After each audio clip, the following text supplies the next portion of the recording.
I just know how tough it was when I was, given the news that actually you've got to change how you're shopping, you've got to change how you feed your kids because it's not helping them.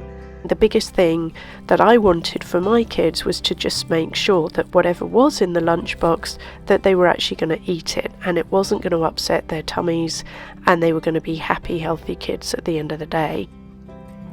Hi, I'm in the car. You can see I'm out in the car, and I've had a lot of requests recently about what about allergies, what about gluten-free, what about dairy-free, what about lactose intolerant. So today I thought I'd take you shopping with me and show you just the different areas in my local supermarket. So let me take you with me. Let's go shopping, and I'm hoping you've got a similar setup in your country. And just watch this space, because as part of my Lunchbox World tours as well, I am going to be making sure that I factor this into future videos as well. So watch this space. But anyway, let's go. Let's take you shopping with me. So the most obvious sign for me is the free from. I'm hoping that you've got this in your supermarkets. It's a designated area. But on the way in, I did notice this sort of dump bin for better snacking, and I thought let's quickly check it out. So they had dried mango, which is great. But then they had mixed nuts, and obviously if you've got a food allergy, then that's not a good idea, and cashew nuts as well. So anyway, let's just move to the free from areas. I mean, the mango is fine, so you can still have fruit.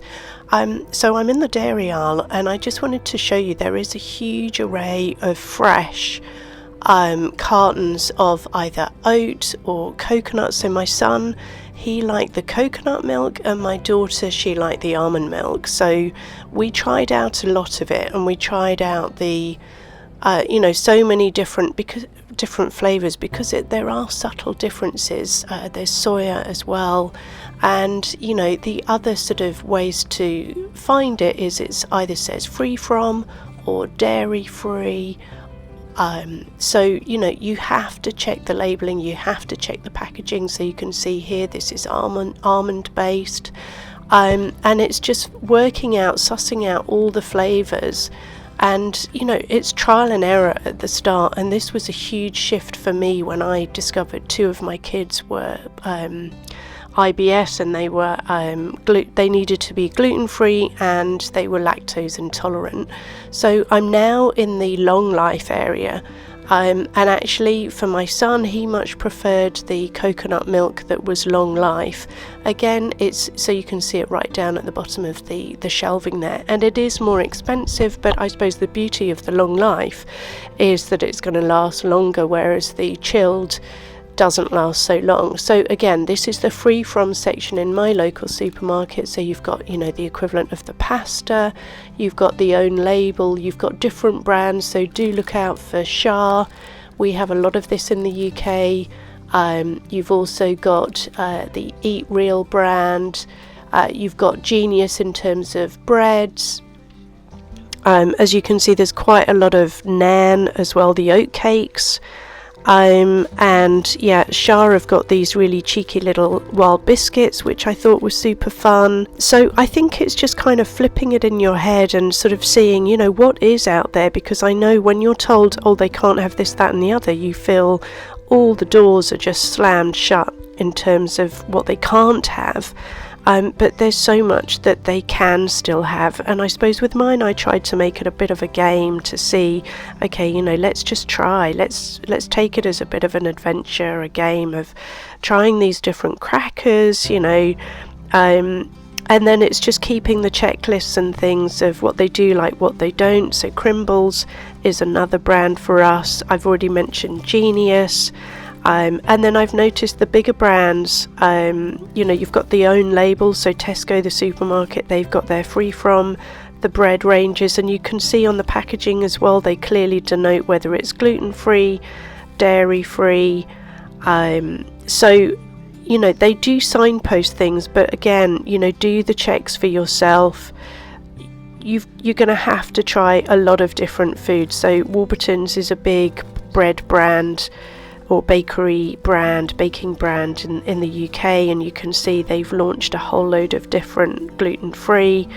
So today I'm going to get the white bread, so do watch this space for new sort of gluten-free or allergy-free lunchbox ideas coming to the channel, and there will be a separate playlist. So yeah, I mean, we were a huge fan of Shah, the white bread. Again, it's trial and error. You've just got to taste, try a whole load. So New York Bakery, the bagels, they were a firm favourite, and Promise, that's a new brand that I haven't seen before. But you can get all sorts of sort of flapjacks and things like that, and even, you know, waffles that are gluten free.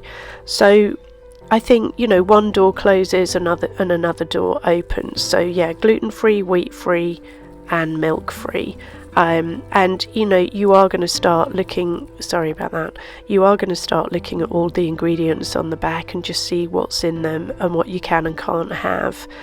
And it's all part of the learning, really, and the journey. And I mean, the biggest thing that I wanted for my kids was to just make sure that whatever was in the lunchbox, that they were actually going to eat it, and it wasn't going to upset their tummies, and they were going to be happy, healthy kids at the end of the day. So also in my supermarket right now, there's a lot of dump bins dotted around. Hello Kitty were a firm favourite, Pokemon, Minecraft, you know, Sonic, and these really colourful lunch bags. So back in the dairy section again, I went back because I just couldn't find what I was wanting. So Violife is another brand, and you'll find sort of quite a few sort of plant-based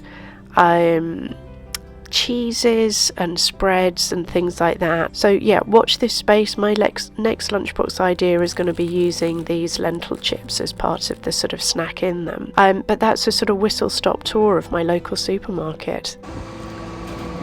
So I made it out of the supermarket. I really hope you like the tips that I've given you, and you know, do watch this space for future gluten-free and dairy-free lunchbox ideas.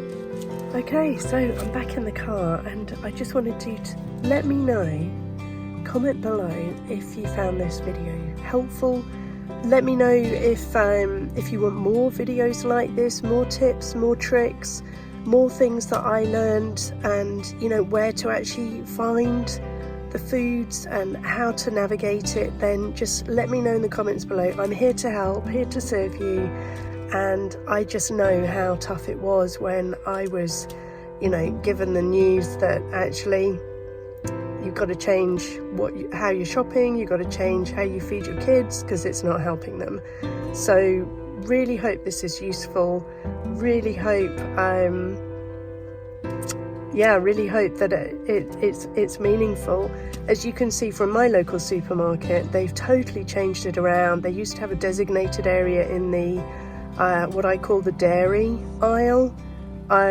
They just used to have like an area that was free from, and now you can see it's scattered everywhere. So then that just takes more time for you. So I suppose with that in mind, I would recommend, if you can, try and do online shopping. Once you've kind of, you know, sussed things out, do online shopping, because I think that's going to save you a lot of time, because you then search for the items and then you let someone else in the supermarket run around and do the food shop for you, and you just go and click and collect. So maybe that's a juicy tip to just kind of think about. Once you've got it, you know, down to a T, and you know what you're buying, and you know that those foodstuffs work. Because the other thing in my experience was that, you know, some of the brands, I mean, we tried everything. We tried all the different brands, and some of them just taste weird, you know. So that's the thing. It's finding that sweet spot.